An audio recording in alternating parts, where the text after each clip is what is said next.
Turns out the 1967 classic film The Graduate may have been more scientifically accurate than anyone thought. Just one word. Yes, sir. Are you listening? Yes, I am. Plastics. Exactly how do you mean? There's a great future in plastics. Think about it. Will you think about it? Yes, I will. Enough said. That's a deal. Now, an international group of 24 scientists says plastics are a hallmark of a new period in geological history. They call it the Anthropocene. And WGBH News science editor Heather Goldstone joins me now to explain. So, Heather, what is the Anthropocene? Okay, so the word itself basically means the epoch of man. And the concept is that we are now, or have been for some period of time, affecting the planet on such a scale that it will be apparent in the geological record, probably already is apparent in the recent geological record, and is deserving of a new period, or actually a new epoch in time. So there's a group, which I had never heard of, I confess, the International Commission on Stratigraphy, right? And they are considering a proposal to formally call this the Anthropocene. I don't think anybody had heard of the International Commission on Stratigraphy. I hate to offend anyone who is a member. But yeah, this is, essentially an academic body that is in charge of naming all of the different it's essentially on a grander scale. We have names for the days of the week. Yeah. We have, the year that we can name by number. So you can give a day and a month and a date and name that. Well, when it gets to be thousands and millions of years, you need some names for that. So as you can see here, we've gone through the entire history of the Earth. I remember some of these from reading to my kids about dinosaurs, Pleistocene. Right, exactly. Yeah. We've all heard a bunch of the names, None of us probably remember as many times as we were taught them what they actually refer to, but as you saw there, we are currently in what is called the Holocene. It started at the end of the last ice ages around 10,000 years ago and extended to the present. And the idea is being put forward now that we should declare the end of the Holocene and the beginning of the Anthropocene. So what are some of these man-made changes to the planet that are possibly going to be in evidence, 200,000 years from now or more? Well, there are a number of them. So one paper just released by a number of the members of this working group working to put forward this proposal a few weeks ago is that we pin the start date to the first detonation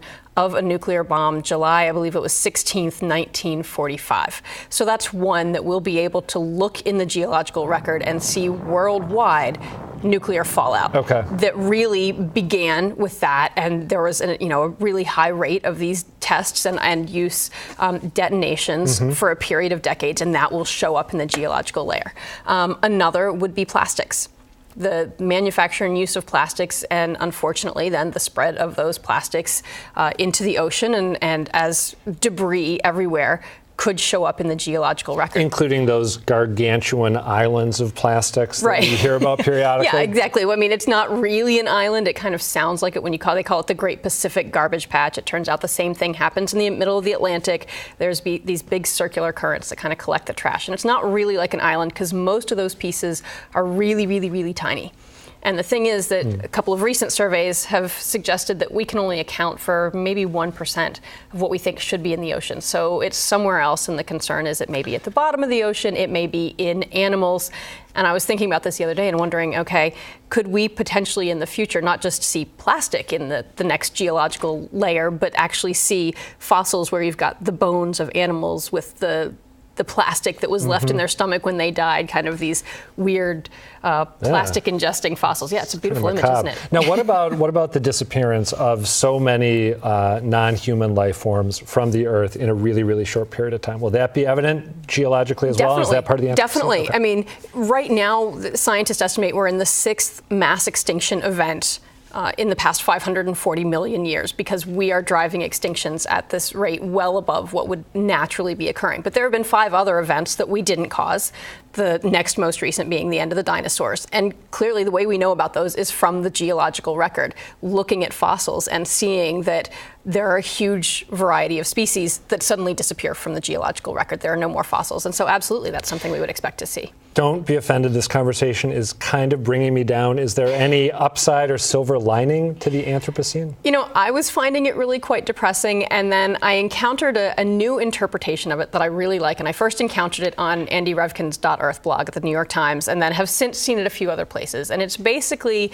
this very kind of holistic self-acceptance thing. So instead of thinking of this as we're naming the Anthropocene for all of these horrible things that we've done, aren't we horrible, kind of a shaming tool. Instead saying, okay, this is our chance to embrace fully who we are, to forgive ourselves for what we've done and accept that we are a species capable of changing the globe.